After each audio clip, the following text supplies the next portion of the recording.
Welcome in on the Wichita Thunder Report. I'm Jason Miles, and I'm joined with Stefan Fournier. Steph, how are you today? I'm good. How are you? I'm good. I'm good. You guys have had a ton of hockey over the last month and a half. What's it feel like to finally have a couple of days off? Yeah, I mean, it's nice to get a good little break here. The practices have been a little bit harder, knowing that we don't have a Wednesday game, but it's nice to just have everyone back on the ice together and, work on some basic things. You guys are coming off a nice sweep up in Rapid City. How important was it to go up there and get a couple of wins for you? I mean, every win right now is just as important as the next one. Teams are coming out with their best game against us, given our place in the standings and, given their own too, where there's a good portion of teams, battling for the last playoff spot. So, nothing's set in stone yet, but, it was important. I'm just glad that we got the 4 points. That line of you and Beauregard, Jay Dickman, you guys have been really, really good this season. What do you think's been the difference for the three of you as opposed to, some other line mates you've worked with since being here in Wichita? No, I mean, look, Little Bo's obviously extremely talented and, Dickie's very reliable and, he has a good offensive touch too. So, I think we just play to each other's strengths and our weaknesses. A lot of those guys, they play a very good 200-foot game and I usually hang out behind the other team's net. So it works well. And, obviously when you get a chance to play with the guy who's the top scorer in the league, it's a nice opportunity also. How are you enjoying your second year as player assistant coach? I love it. Just being around the guys and, having a little bit of input within the group. Basically I'm there with the guys every day and, I play almost every game with the exception of when I'm not, when I'm a little bit under the weather, but, it's a great experience. I enjoy it. And, having the chance to learn from Rammer and Johnny is awesome also. Stefan Fournier joining us. You're coming into a big week against Utah. What type of challenge do they present as they come for? Yeah, well, we know that they have a really speedy team. Their defense are very active. I'm not sure where their lineup stands right now with people called up to Colorado or sent down, but we're prepping for the weekend to say. I think that the mental preparation is different when you're in a place when you're winning versus when you're losing. Where we're coming out and we're trying to impose our game on other teams now, where instead of reacting to what they do, but obviously they're fast and we'll have to stay on top of they're better players. Steph, we had some questions submitted to us from some fans, so I was going to run through some of these if that's okay with you. And yeah, absolutely. Okay, the first one is from Preston, and he would like to know, does Fournier think the way they are doing in the standing this year? Okay, I'm trying to understand his question. Let me rephrase this. How do you feel about the way that they're doing the standings in terms of winning percentage as opposed to points? Yeah, look, it's one of those. This is obviously a weird year with COVID. We're the only league playing a full schedule. So, there was obviously going to be some adjustments made. And, just to have Fort Wayne coming in and playing, it gives more guys a job in hockey. And it's one of those things where, do you wish it was different? If it becomes the difference between, a point or two for first and second place or third place, then absolutely. But I'm happy that they're all playing and everyone has a job this year. So I think that's the most important thing. The next question comes from Michael.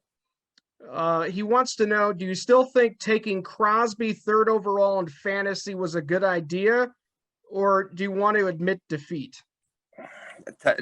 You know what? I'll admit I'll take defeat as far as fantasy hockey goes.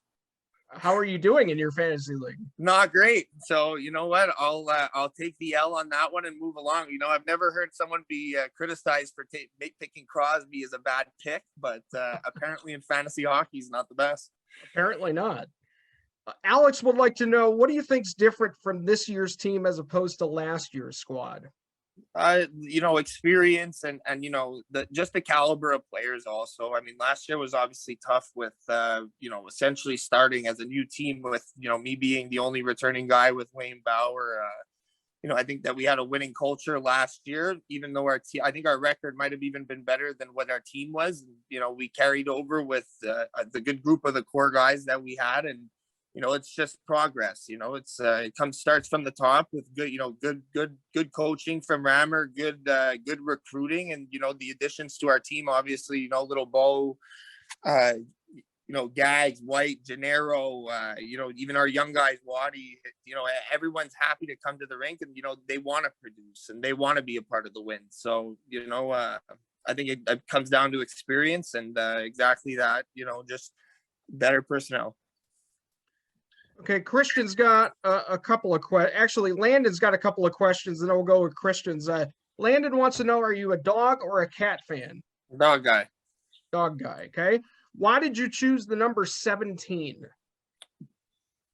Because Schmaltz had it before me, and it was addressed on me that year when I got to Wichita. And it turned out to be a good number. I had done well in it, and I just decided to run with it. So 17 stuck. Do you have a favorite number that you've worn before? 74, but I think I took the magic out of it when I won Memorial Cup with Halifax. So I decided 17 is the next one to run with. Christian would like to know, how does being an assistant and a player affect the dynamic of the team?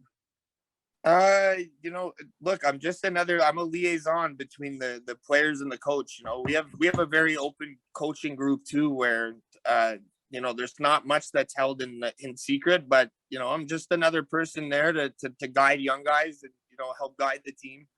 And obviously I play a role in some parts of recruiting, but it's an easy gig. It's an easy gig when you have people when you have good people like Bruce and Johnny. I mean, they both were player assistant coaches when they played, so the transition has been really easy. Last question comes from Jason, and this is not me, by the way. He would like to know, why do you pound the glass after you score? Oh man, I went a long time without scoring goals there at the beginning of my career. So at first it was like almost an expression of relief. Like I can still do this, and yeah, I mean the real reason is kept unknown, but as far as it is funny, and what, the guys get a kick out of it, and it fires the boys up. So I have fun doing it. Well, thanks to all the fans that submitted questions. Steph, one more thing outside of hockey. I know you've gotten yourself involved in something separate from the team itself. Can you tell the fans a little bit about what you're doing and why you decided to get involved with FA Logistics? Yeah, I mean, I'm working as an account executive for a logistics company. So basically, with what happened with COVID, it gave everyone the ability to work remotely, right? So, hockey, especially at the beginning of this year, there was so many things that were like left unknown about what was going to be happening going forward. So, I figured, to continue doing my passion, which is hockey, and keep growing in the game, real life also comes to hit too. So basically, if anyone ever has any transportation needs, please give me a call. But I appreciate you giving me the shout out for it, Malsey. We're a full 3PL, so anything you need, anywhere it needs to go, we can move your freight. Sounds good. Hey, thanks so much. Enjoy your week, and we'll talk to you next time, okay? Hey, thank you, That's Steph Fournier. We'll talk to you again soon. Until then, enjoy the rest of your day, folks.